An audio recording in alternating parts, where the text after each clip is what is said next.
The china plates rattled as I slammed my fist on our Thanksgiving table. "Say that again?" I demanded, my voice trembling. My father leaned back in his chair, unfazed. "Your sister was born to live soft, David. And you? You make money for her. If you have a problem, there's the door." My mother nodded in agreement while my sister Amanda stared at her cranberry sauce. 12 years of paying their mortgage, funding Amanda's education, and sacrificing my dreams had led to this moment. I always knew where I stood in our family. Not that my parents said it directly when I was young, but kids have a way of figuring these things out. Amanda was 8 when I was 12, and even then, the pattern was clear. When she struggled with math homework, Dad would spend hours patiently explaining concepts. When I asked for help, he'd say, "Figure it out, David. You need to learn independence." Independence became my middle name, by necessity.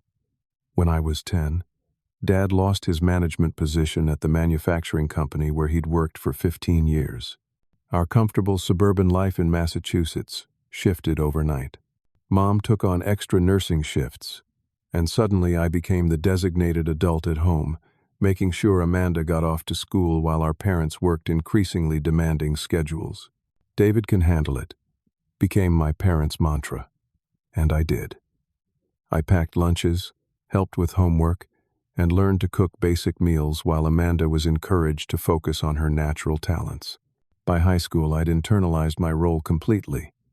I took AP classes, worked part-time at the local grocery store, and built the perfect college application. Not because I wanted to, but because it was expected. "Your sister is sensitive," Mom would explain when I complained about the uneven distribution of chores. "She needs time to develop her creativity." Meanwhile, Amanda took dance classes, joined theater groups, and explored photography with an expensive camera I helped pay for from my grocery store earnings. After graduation, I followed my prescribed path to Boston University's finance program. Not my dream school, but practical and close to home, so I could help out on weekends. Amanda, meanwhile, attended a prestigious arts college in New York, with my parents somehow finding money for her housing and supplies, despite claiming financial hardship when it came to my education. I graduated with honors, landed a job at a respected financial firm in Boston, and began climbing the corporate ladder. The plan was clear: establish myself, build savings, then pursue my actual interests. But 3 months after starting my job, Dad called with news that they might lose the house due to mounting medical bills from Mom's back surgery. "Just until we get back on our feet," Dad promised when I agreed to help with their mortgage. I set up automatic transfers of $800 monthly to their account. It was tight on my entry-level salary, but family comes first, right? 6 months turned into a year, then another. By the time I turned 26, what started as temporary assistance had become a fixed expense in my budget. Meanwhile, Amanda graduated and bounced between creative careers: photography studio assistant, fashion design intern, interior decoration consultant. None lasting more than a few months before she'd discover a new passion. "Your sister is finding her path," Mom would say during our Sunday phone calls. "Not everyone knows their purpose right away like you do, David." But my purpose wasn't finance. It was a role I'd accepted to please them, to be responsible, to provide. My actual dreams remained locked away in notebooks filled with business ideas and innovation concepts. One ordinary Tuesday changed everything. While helping my parents organize their tax documents, I discovered bank statements they hadn't meant for me to see. For 3 years, they'd been funneling a significant portion of my mortgage payments into a trust fund for Amanda. Meanwhile, they'd refinanced their mortgage at a lower rate without telling me, pocketing the difference between what I sent and what they actually needed. The statement showed transfers to Amanda's business venture fund, totaling over $20,000. Money that I thought was keeping a roof over my parents' heads had instead been secretly supporting my sister's series of failed passion projects. Projects I was never even told about. I confronted them that evening with the statements in hand. "What is this?" I asked, my voice steady despite the betrayal churning inside me. Mom looked uncomfortable, but Dad just shrugged. We knew you'd help your sister anyway. We just streamlined the process. By lying to me? For years? Not lying, Mom interjected. Just simplifying. You've always been the provider, David. It's what you're good at. I left their house that night with the terrible understanding that my role had never been temporary. In their minds, I existed to support Amanda's dreams at the expense of my own. What I didn't realize then was that this discovery was just the beginning of unraveling a family dynamic decades in the making. The knowledge of my parents' deception changed something fundamental in me. I began questioning everything about our family relationships. Every sacrifice I'd made, every extra shift I'd worked, every dream I'd deferred, suddenly appeared in a different light, not as temporary stepping stones, but as the permanent architecture of my life. Jessica noticed the change in me immediately. We'd been dating for 2 years after meeting at a finance industry networking event. She worked in marketing for a tech startup and embodied everything I admired. Creativity balanced with pragmatism, ambition without ruthlessness. You seem distracted, she said one evening as we prepared dinner in my apartment. Is everything okay with your family? I hadn't told her about the trust fund discovery yet. Somehow saying it aloud would make it too real, too painful. But that night, the whole story spilled out as we sat at my kitchen counter. David, that's not normal, she said when I finished. You know that, right? Parents don't typically expect one child to financially support another into adulthood. They say, it's temporary. They've been saying that for years. Jessica took my hand. When was the last time you did something just for yourself? Something that wasn't about work or family obligations? I couldn't answer. The question illuminated a void I'd been avoiding. Jessica squeezed my hand tighter.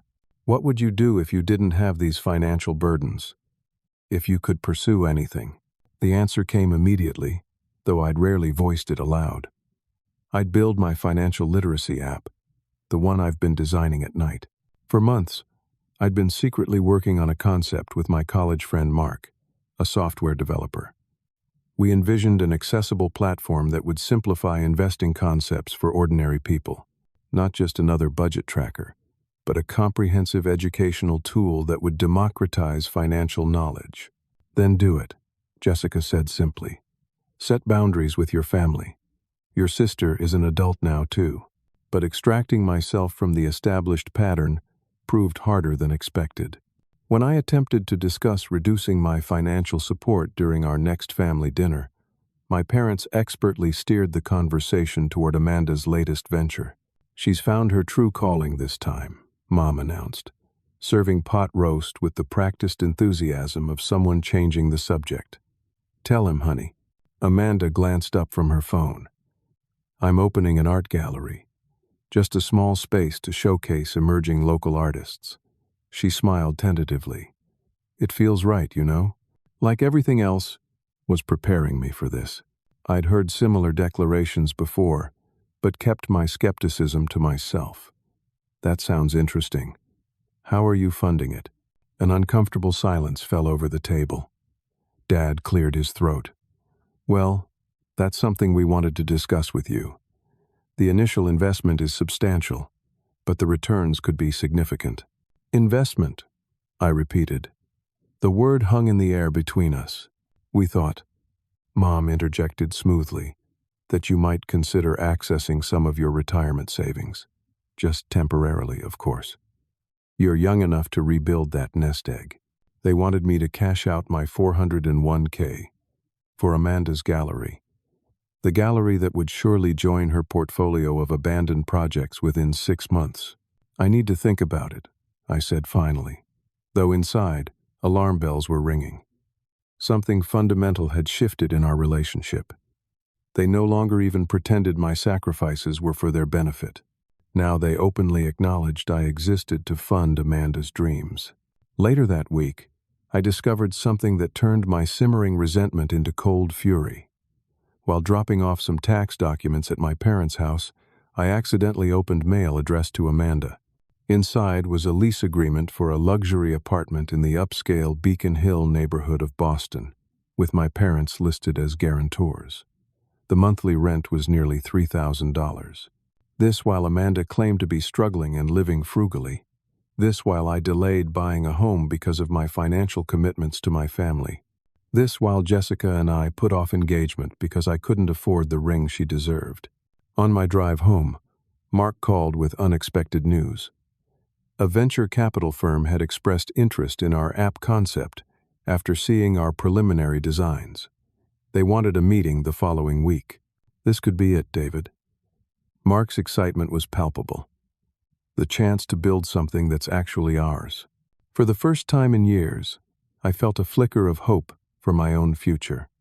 But that hope was immediately shadowed by knowledge of my family's expectations. How could I focus on a startup while supporting 3 additional adults? How could I take the financial risk of entrepreneurship with so many people depending on my stable income?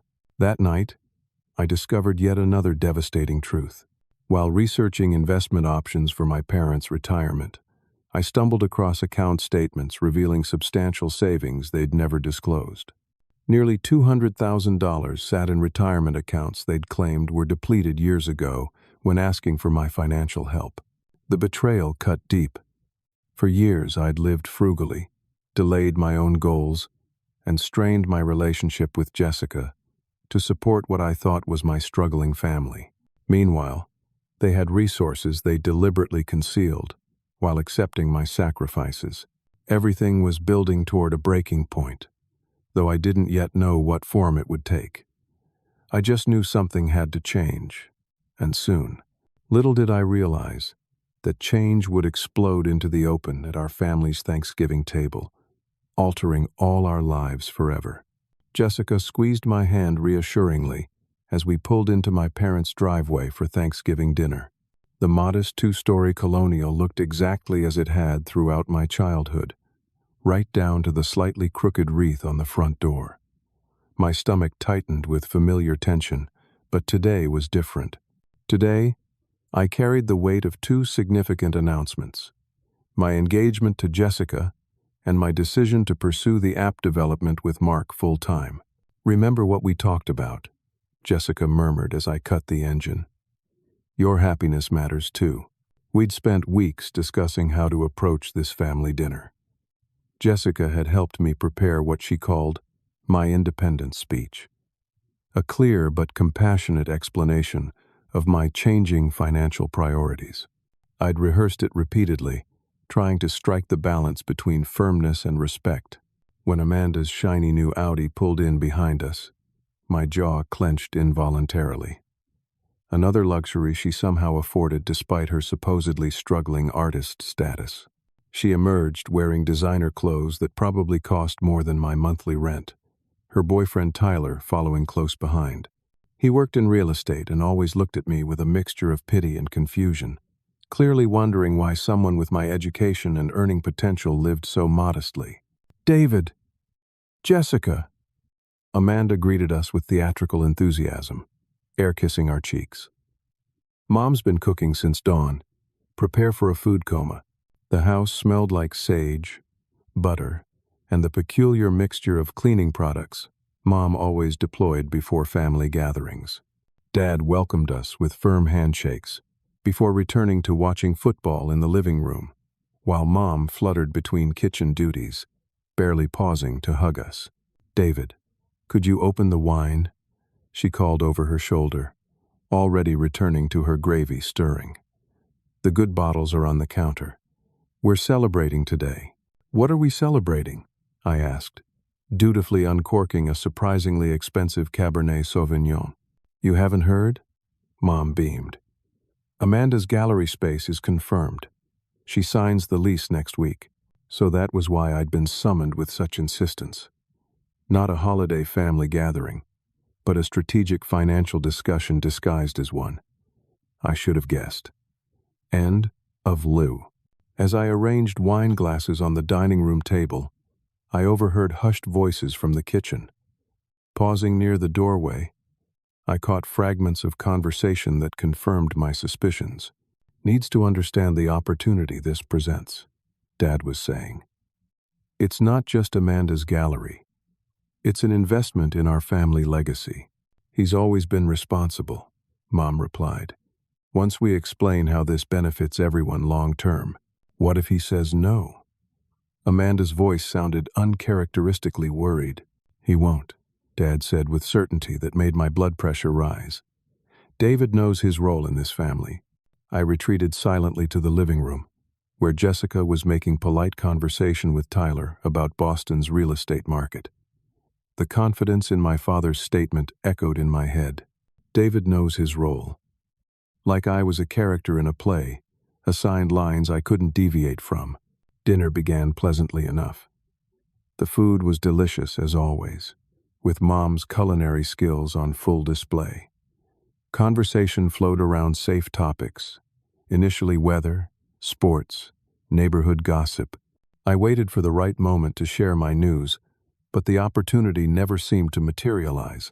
Every time the conversation opened a potential doorway, someone, usually Mom or Dad, redirected it toward Amanda's gallery plans. We've already lined up 3 emerging artists, Amanda explained, gesturing expansively with her wine glass.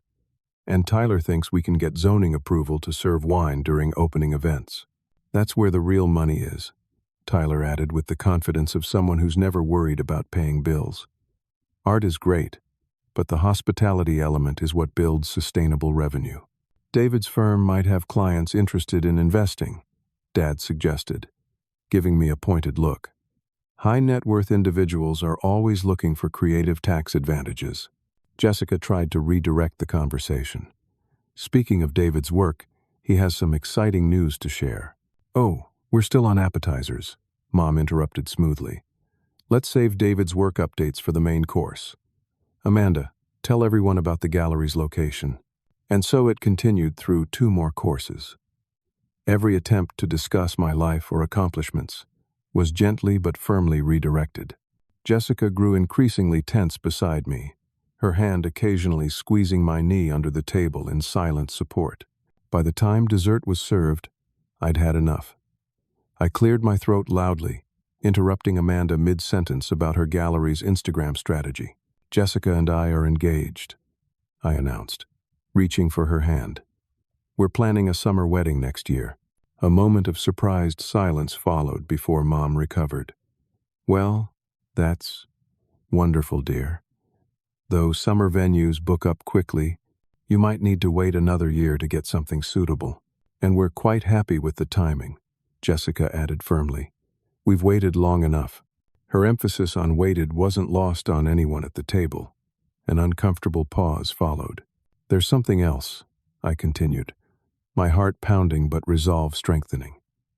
I'm leaving my firm to work on developing a financial education app with my friend Mark. We've secured initial funding and believe in its potential. The silence that followed this announcement was profound. Dad's fork froze halfway to his mouth. Mom's smile became fixed and unnatural. Amanda looked genuinely surprised, perhaps the only authentic reaction at the table. That sounds risky, Dad finally said, setting down his fork, especially with the gallery investment coming up. There it was. The assumption that my life choices would continue to revolve around their plans. I won't be investing in the gallery, I said quietly. In fact, I need to establish some boundaries regarding my financial support going forward. Mom's expression hardened. What exactly does that mean, David? It means I've been supporting this family for 12 years. I've delayed my own goals, my own life, to help all of you. And I recently discovered that much of that help wasn't even necessary. Now, wait just a minute, Dad began, but I continued. I know about the hidden retirement accounts, Dad. I know about Amanda's luxury apartment. I know about the trust fund you've been building with my mortgage payments. Amanda had the decency to look embarrassed. I didn't ask for any of that, David. Maybe not directly, I conceded. But you've benefited from it while I've sacrificed. And that's going to change. Dad's face flushed with anger. Everything we've done has been for this family. Your sister has special talents that need nurturing. She wasn't built for the corporate grind like you were. Like I was built for it? I repeated incredulously. I never wanted finance. I fell into it because it was practical, because someone in this family needed to be responsible. And you've done well, Mom interjected, attempting to soothe. You've always been our rock, David. We depend on that stability. That's just it, Jessica spoke up, her voice calm but firm. David isn't a rock. He's a person with his own dreams and needs. Dad's expression darkened as he turned to Jessica. With all due respect, this is a family matter. Jessica is my family, I stated flatly. And soon she'll be my wife. Any financial decisions I make moving forward will prioritize our future together. So you're abandoning your sister's dream? After all we've done for you? Mom's voice took on the wounded tone she'd perfected over years of emotional manipulation. What exactly have you done for me? I asked quietly. Besides teaching me that my only value is in what I can provide for others? The tension in the room was unbearable now. Amanda stared at her plate while Tyler examined his watch, as if calculating how soon he could politely leave. Jessica remained steadfastly by my side, her presence giving me strength.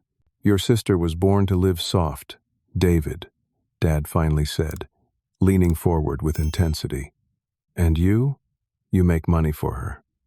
If you have a problem, there's the door. The bluntness of it, the naked truth I'd always suspected but never heard, stated so plainly struck me like a physical blow. Mom didn't contradict him. She simply nodded in agreement, as if this arrangement was natural and right. Amanda finally looked up.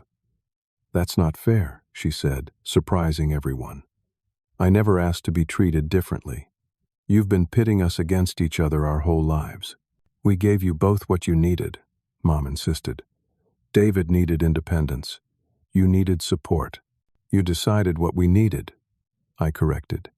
You never asked what either of us wanted. Amanda nodded slowly. They've been doing this forever, David. Whenever I mentioned feeling guilty about all you do for us, they assured me it was what you wanted, that you'd be insulted if I tried to pay my own way. This revelation struck me hard. All these years, I'd partially blamed Amanda for taking advantage, never considering she might be another type of victim in our parents' strange psychological game. Is that true? I asked my parents. Did you deliberately discourage Amanda from becoming financially independent? Their silence was answer enough. I stood up from the table, Jessica rising beside me. I'm leaving now, and when I do, I'm taking my financial support with me. You can start paying your own bills from now on. Simple as that. You don't mean that, Mom said, panic edging into her voice. You're just upset. I've never been more certain of anything, I replied, and I've never been less upset.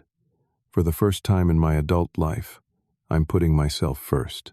As Jessica and I walked toward the door, Amanda suddenly stood up. Wait, she called. I want to talk to you. Alone. While our parents sat in stunned silence, Amanda followed us onto the porch, closing the door behind her. There's something you should know, she said, her voice low and urgent. I've been feeling horrible about this situation for years. I started saving money 6 months ago, planning to pay you back eventually. Why didn't you say anything? Every time I tried to discuss it with Mom and Dad, they convinced me it would hurt your pride, that your identity was built around being the provider. She looked genuinely distressed. I realized now they were manipulating both of us. This unexpected alliance with my sister was the most surprising twist of the evening.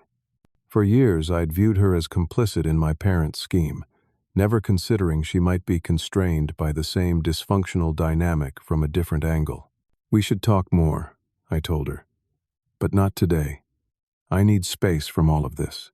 Amanda nodded, briefly hugging both Jessica and me before we descended the steps to my car. As we drove away from my childhood home, Jessica reached over and squeezed my hand. I'm proud of you, she said softly. That couldn't have been easy. It wasn't easy. But for the first time in years, I felt something that had been missing from my life.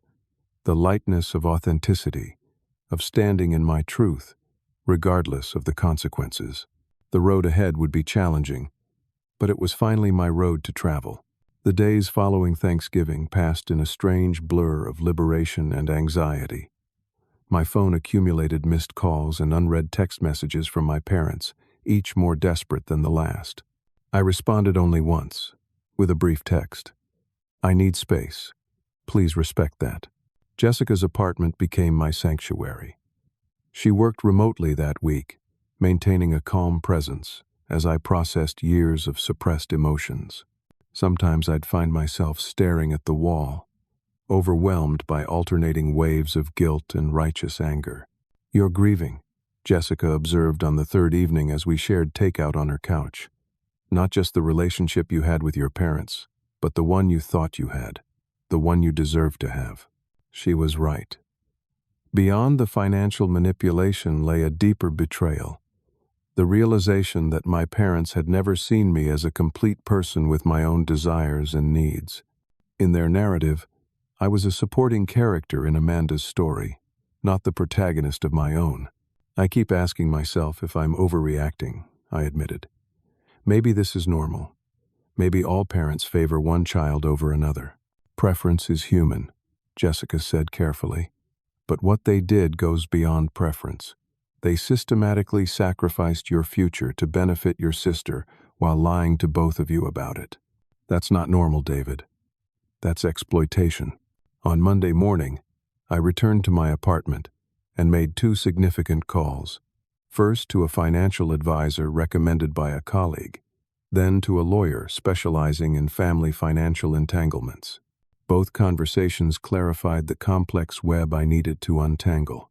"You've established a pattern of voluntary support," the lawyer explained, "which is different from a contractual obligation. The good news is, you can legally stop at any time. The complicated part is any joint accounts, co-signed loans, or shared assets."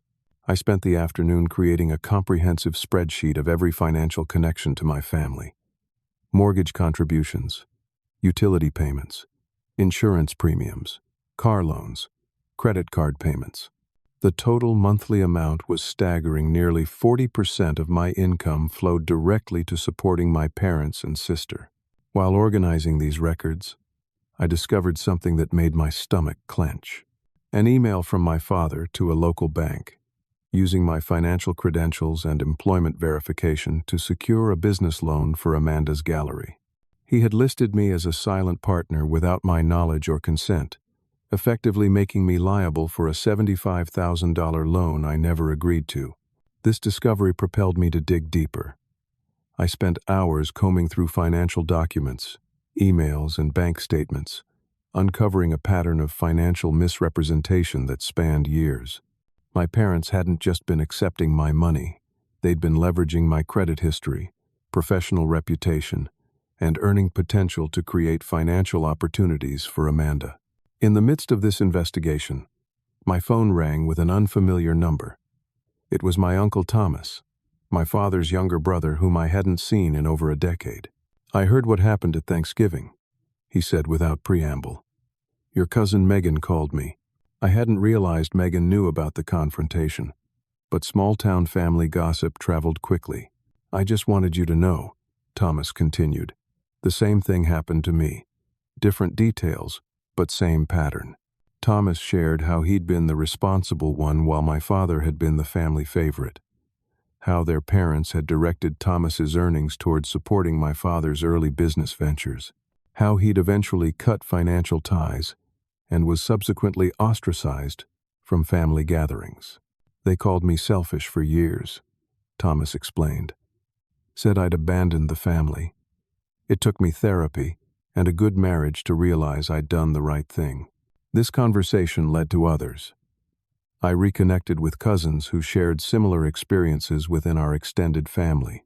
A pattern emerged of multi-generational financial exploitation disguised as family duty, always justified by the supposed special needs or talents of the favored child. Meanwhile, developments with my app project created both opportunity and complication. The investor meeting Mark and I had scheduled went exceptionally well. They offered $500,000 in seed funding with favorable terms, contingent upon both of us committing full-time to development within 60 days. "This is everything we wanted," Mark said afterward, his excitement palpable. "We can actually build this thing, David. Make a real difference in how people understand finance." The timing couldn't have been more perfect or more challenging. Accepting meant leaving my secure job in the midst of family financial upheaval. Refusing meant missing perhaps the only chance to pursue my authentic passion. Jessica didn't hesitate when I shared the dilemma. "Take it," she said firmly. "If you walk away from this opportunity because of their manipulation, they win again." While contemplating this decision, I received an unexpected call from Amanda. We agreed to meet at a coffee shop, halfway between our apartments. She arrived looking tired but determined, carrying a thick manila envelope. "I've been doing my own investigation," she said, sliding the envelope across the table. "You should see this." Inside were documents revealing the extent of our parents' deception. Financial records showed they had been maintaining separate bank accounts with substantial balances while claiming financial hardship to both of us. More disturbing were printed emails between them discussing strategies to keep David invested in the family economy and prevent Amanda from developing financial independence. "They've been playing us against each other our entire lives," Amanda said, her voice breaking slightly. "Keeping me dependent on you, and you responsible for me. It's sick, David." The most shocking revelation came when Amanda explained she'd discovered our parents using my professional reputation and success story to secure business loans and credit lines for her ventures. "They've been leveraging your name without your knowledge," she explained, "telling potential investors and lenders that you're the financial backbone of my gallery. Your stability makes my creative risks seem safer to conservative financial institutions." This explained why my parents had been so insistent that I maintain my corporate finance career. I wasn't just providing direct financial support. My very existence as a successful financial professional was being used to facilitate Amanda's pursuits. "I never asked for this," Amanda said, tears forming in her eyes. "And I'm so sorry I didn't see it clearly before. I always felt something was wrong, but they convinced me questioning the arrangement would hurt you." For the first time since we were children, I felt a genuine connection with my sister. We weren't adversaries or competitors. We were both victims of our parents' dysfunctional system, each trapped in roles we'd been assigned without consent. "What do you want to do now?" I asked her. "Get free," she answered without hesitation. "Build my gallery legitimately, with my own credit and hard work. Stop being the spoiled princess they've tried to make me." We spent hours in that coffee shop, two adult siblings finally having an honest conversation. Amanda shared her own resentments and insecurities, how our parents' excessive protection had left her doubting her abilities, how their constant praise felt hollow because she knew it wasn't earned. "I've been afraid to succeed on my own," she admitted. "Because what if I can't? What if I really am as incapable as they've always implied?" "You're not incapable," I assured her. "You're untested. There's a difference." As we parted, Amanda hugged me tightly. "I want us to be real siblings," she said, "not whatever twisted version of family they created." That night, I made my decision. I would accept the investor funding, leave my corporate job, and pursue my app development dream. And I would systematically disentangle myself from my parents' financial manipulation. The path forward was becoming clearer, but the most difficult confrontation was still to come. I approached the untangling of my financial relationship with my family the same way I would approach a complex investment strategy, methodically, with clear boundaries and contingency plans. This wasn't about revenge. It was about reclaiming my autonomy and establishing healthy boundaries. The financial advisor helped me create a 3-phase withdrawal plan. Phase 1 involved immediately stopping any discretionary support, extra money for vacations, home improvements, or Amanda's business ventures. Phase 2 would gradually reduce regular contributions like mortgage assistance over 60 days. Phase 3 would completely separate our financial lives within 6 months. maintaining only tax-appropriate gift exchanges. The psychological transition will be harder than the financial one, the advisor warned. Be prepared for emotional manipulation tactics when they realize you're serious. The lawyer helped me draft a formal letter outlining the termination of financial support, complete with documentation of past contributions totaling over $180,000. The letter was respectful but unambiguous, citing the recent discovery of hidden assets and unauthorized use of my credentials as the catalyst for this change. We'll send this by certified mail, the lawyer advised. That establishes a clear timeline and creates an official record of notification. With these professional guardrails in place, I submitted my resignation at the financial firm, giving the standard 2 weeks' notice. My supervisor was surprised but understanding, especially when I explained my entrepreneurial ambitions. The finance world will always be here if your venture doesn't work out, he assured me. But for what it's worth, I think you're making the right move. Not many people get the chance to pursue their passion with investor backing. Mark and I signed the investment agreement the following week, officially launching our company with a celebratory dinner that Jessica organized. For the first time in my adult life, I felt aligned with my authentic self, pursuing work that integrated my financial expertise with my desire to educate and empower others. 3 days after the certified letter arrived at my parents' house, the expected storm hit. First came the phone calls, dozens of them, increasing in urgency and emotional intensity. When I didn't answer, the voicemails began. "David, this is your mother. There must be some misunderstanding. Call us immediately. Son, we need to discuss this letter. Whatever issues you're having, cutting off your family isn't the answer. David, please be reasonable. Your sister's gallery lease is due next week. We can't secure the space without your income verification." I listened to each message, taking notes but not responding. Jessica helped me maintain perspective when guilt threatened to overwhelm my resolve. "They're counting on your sense of responsibility," she reminded me. "That's always been their leverage." When phone calls proved ineffective, they escalated to showing up at my apartment. I had anticipated this and was staying primarily at Jessica's place.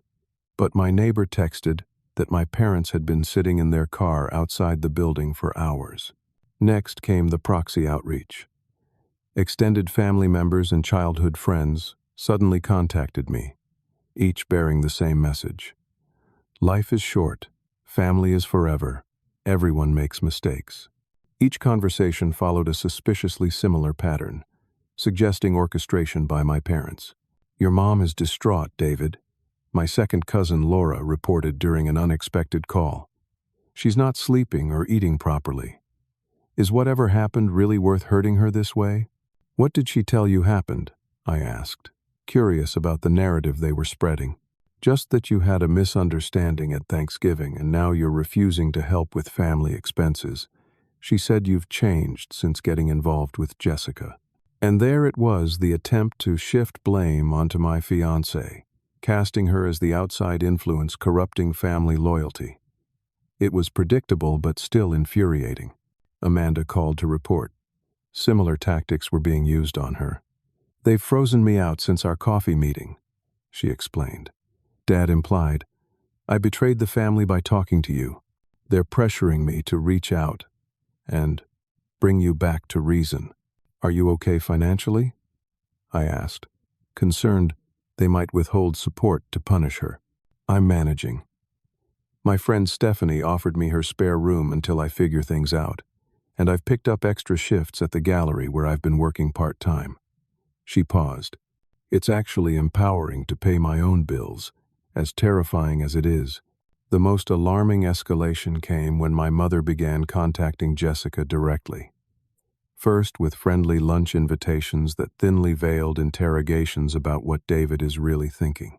When those were politely declined, the approach darkened. "She called my office yesterday," Jessica told me one evening. "Told my assistant it was a family emergency.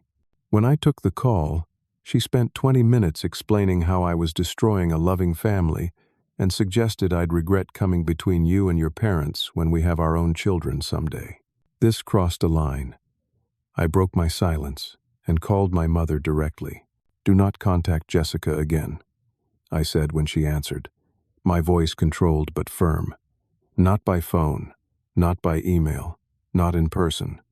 If you do, we'll consider it harassment and respond accordingly."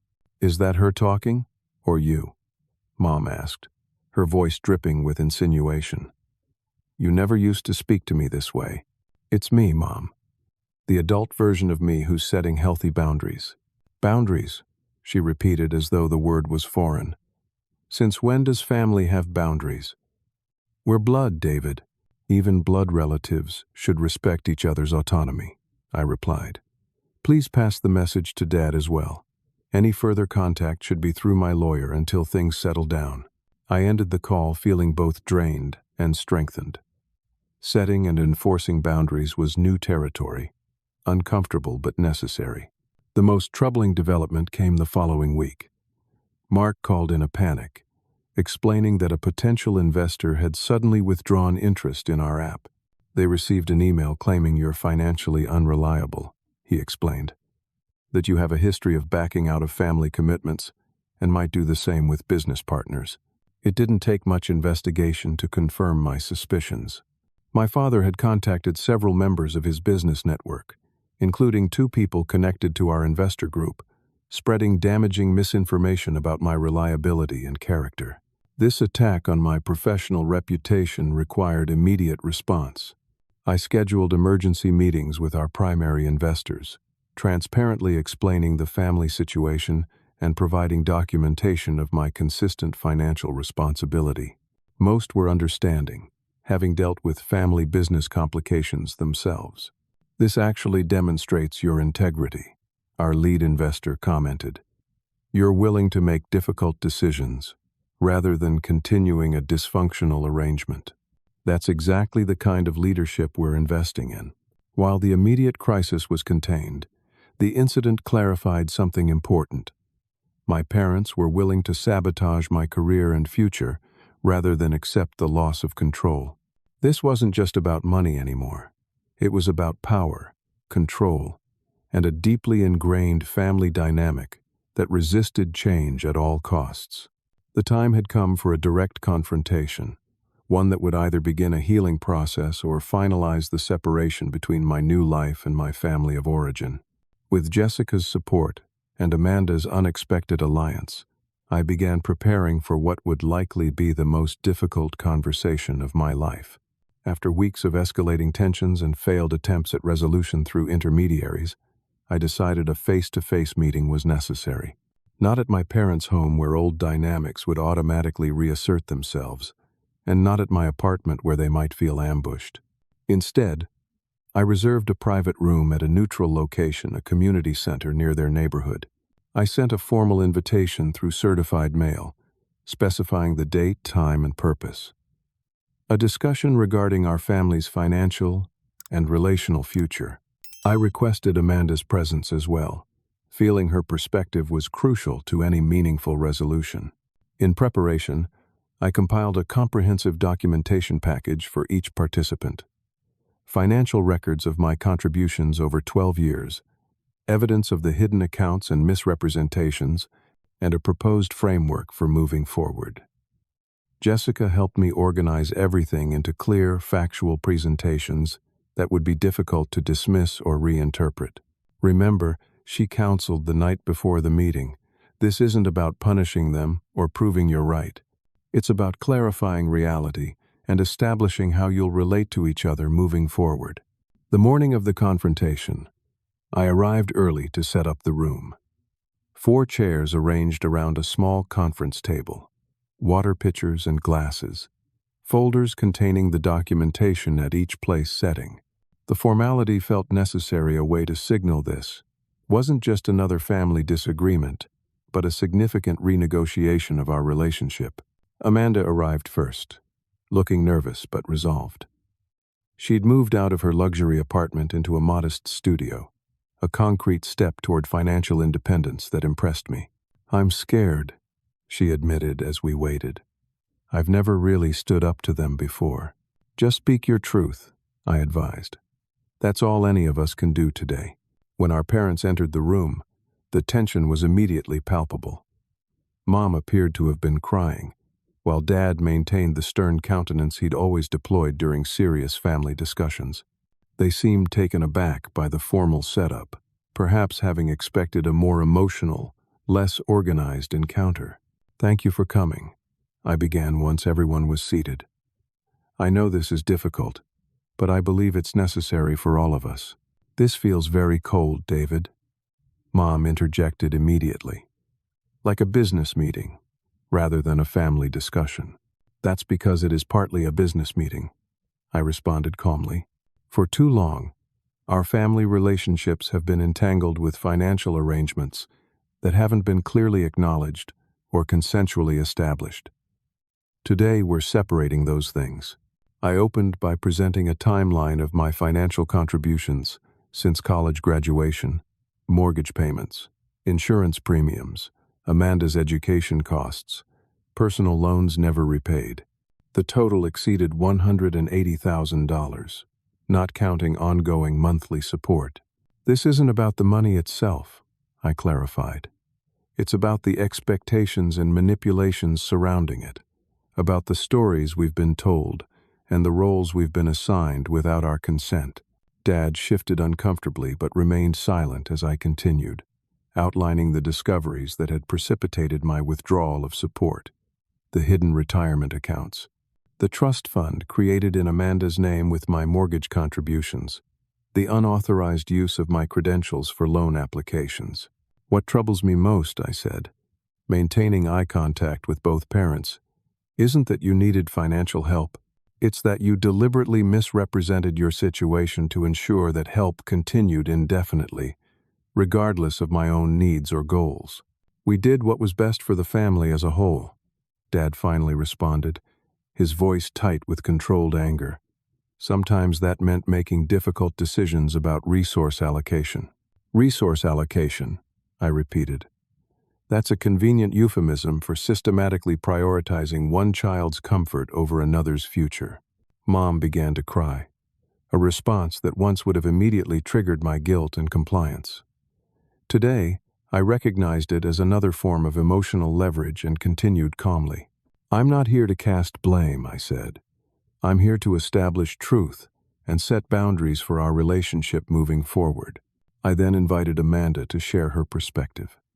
She spoke hesitantly at first, then with increasing confidence about her own experiences of manipulation.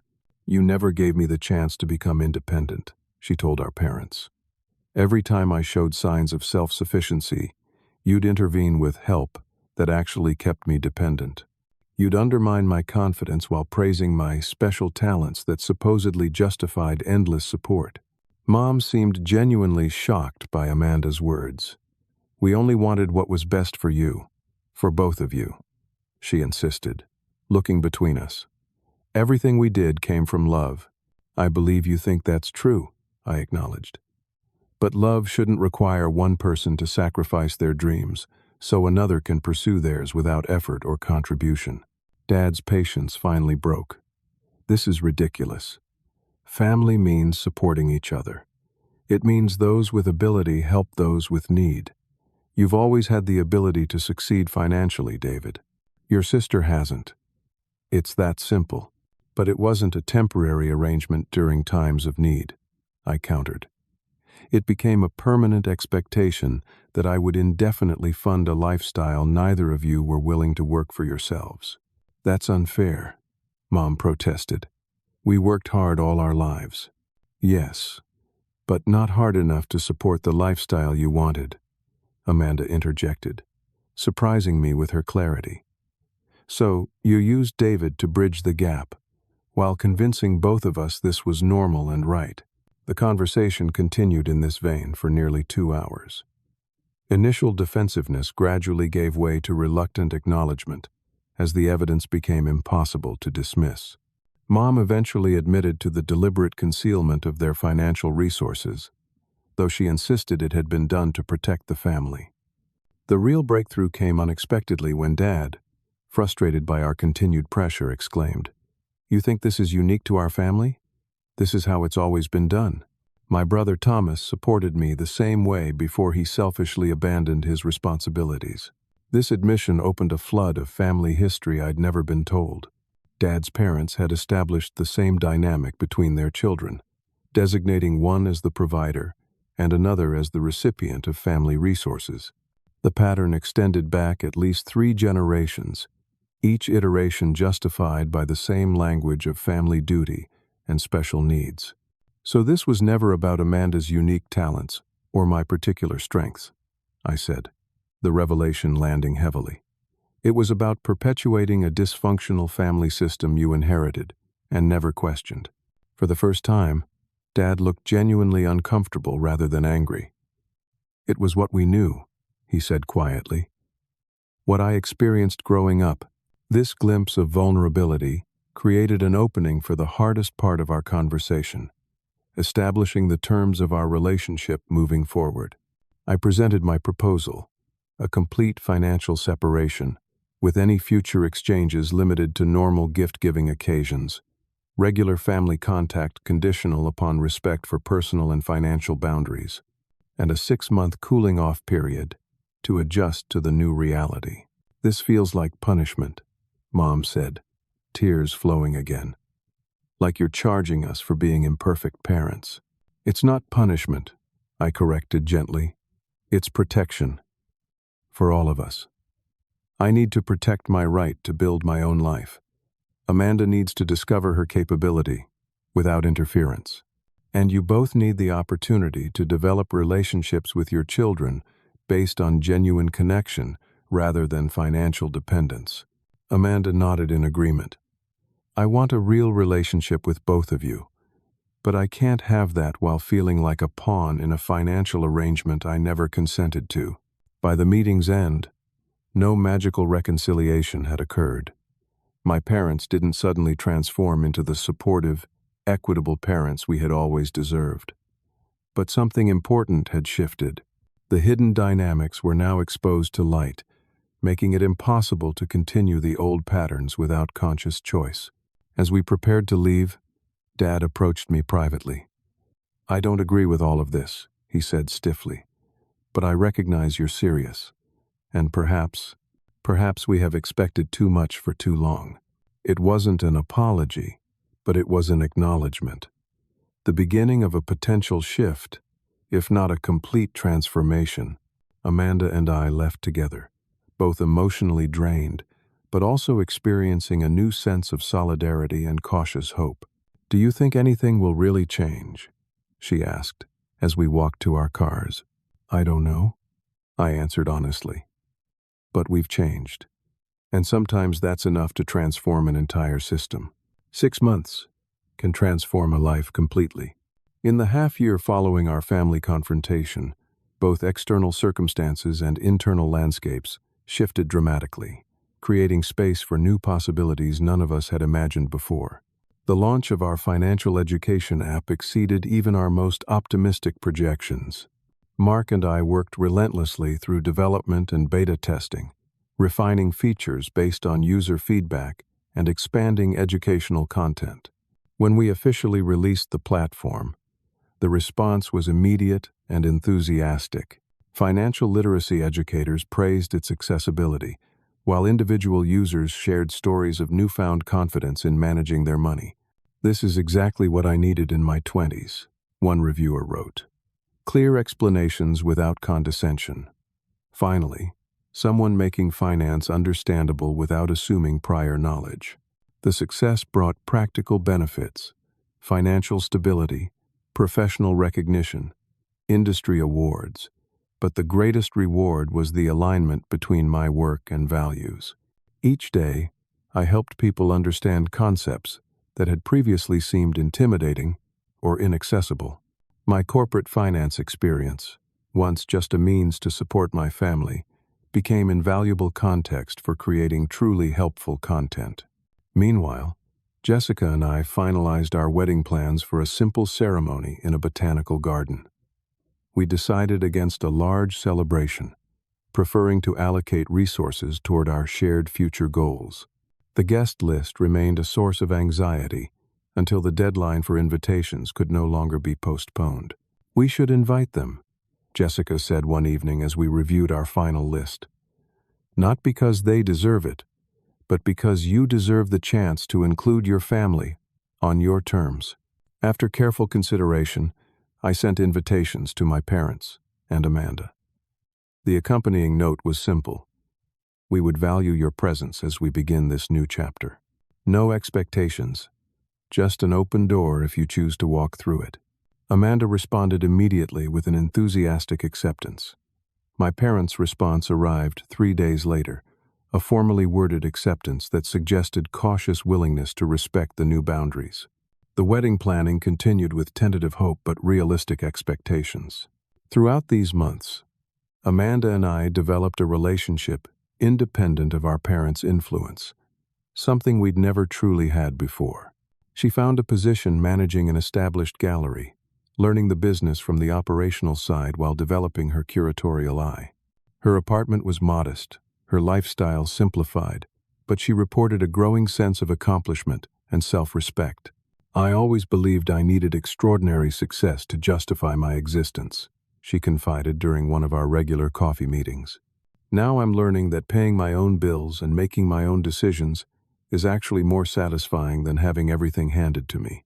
She had begun therapy, working through the complex emotions surrounding her role in our family system. I did the same, finding value in examining patterns I'd internalized so deeply they seemed like fixed aspects of my personality rather than adaptive responses. "The provider role became your identity," my therapist observed during one session. "The challenge now is discovering who David is beyond his usefulness to others." This question guided much of my personal growth during those months. Who was I when not defined by sacrifice and responsibility for others? What did I genuinely enjoy, value, and desire? Jessica supported this exploration, encouraging me to try new activities and rediscover old interests abandoned in the constant pressure to produce and provide. As for my parents, the path toward healthy relationship proved more complicated. The first 2 months after our confrontation brought angry emails and occasional attempts to reestablish old patterns. When these failed, a period of silence followed, broken only by terse acknowledgments of birthday cards and holiday greetings. Around the 4-month mark, something shifted. Mom called with a different tone, less defensive, more reflective.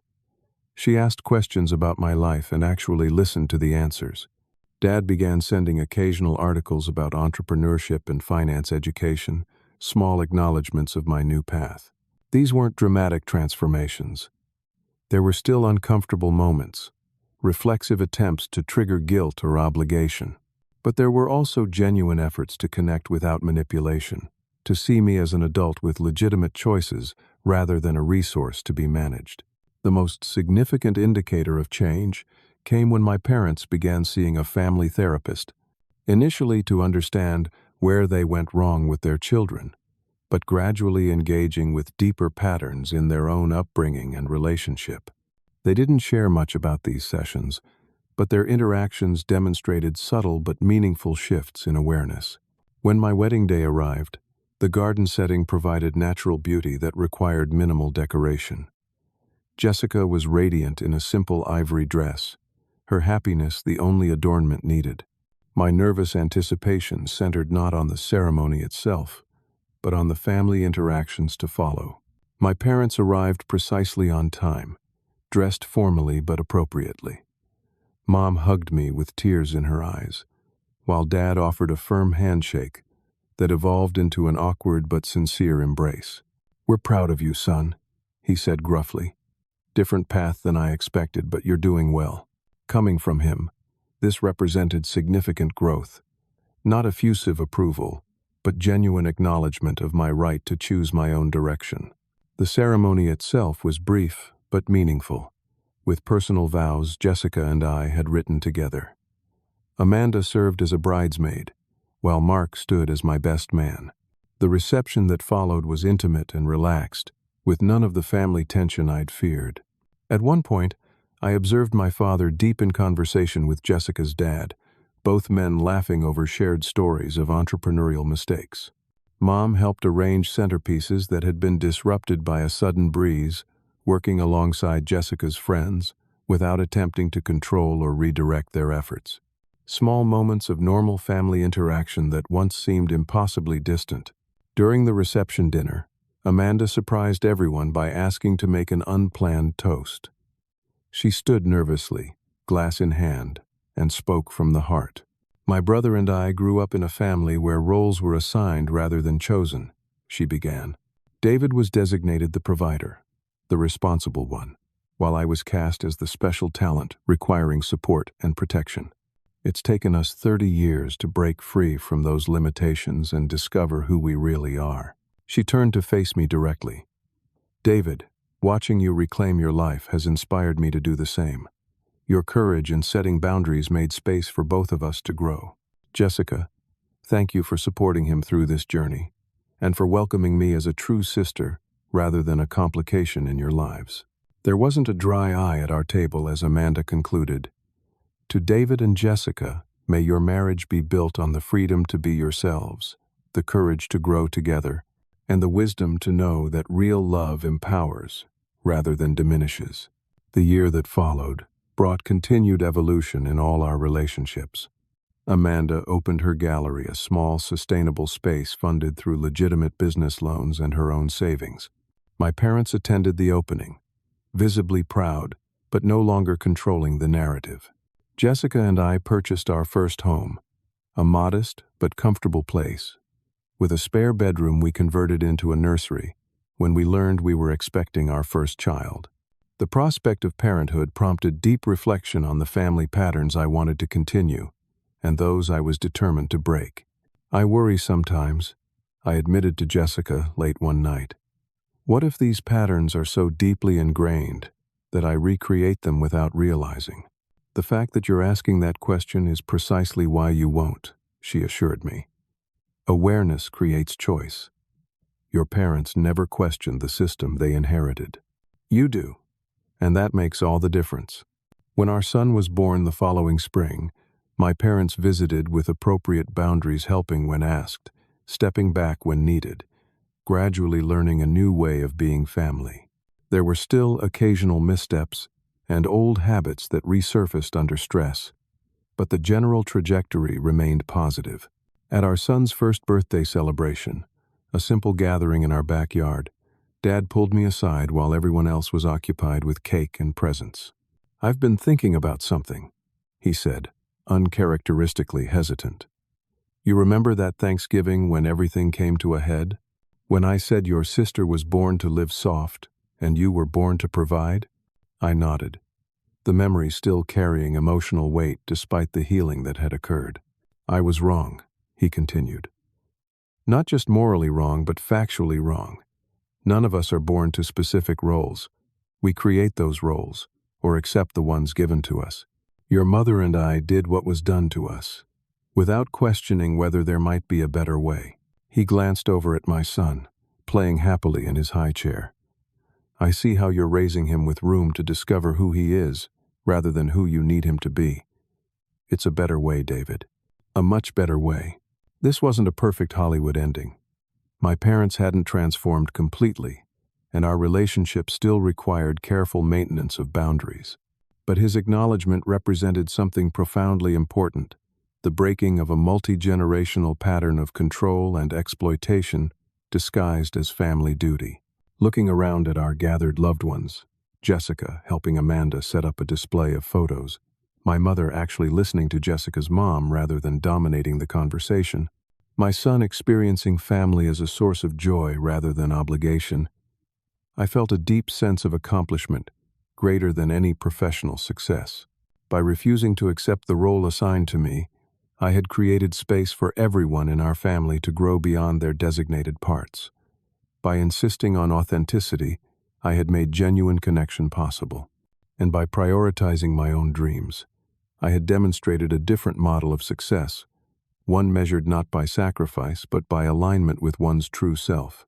The journey hadn't been easy. There had been painful confrontations, difficult truths, and relationships temporarily strained to their breaking point. But standing in my backyard on that sunny afternoon, I understood with complete clarity that the hardest path had led to the richest destination, a life that was authentically mine, shared with people who truly saw and valued me for myself. Have you ever had to establish difficult boundaries with family members who took your support for granted? What helped you maintain those boundaries despite the emotional pressure to return to old patterns? I'd love to hear your experiences in the comments below.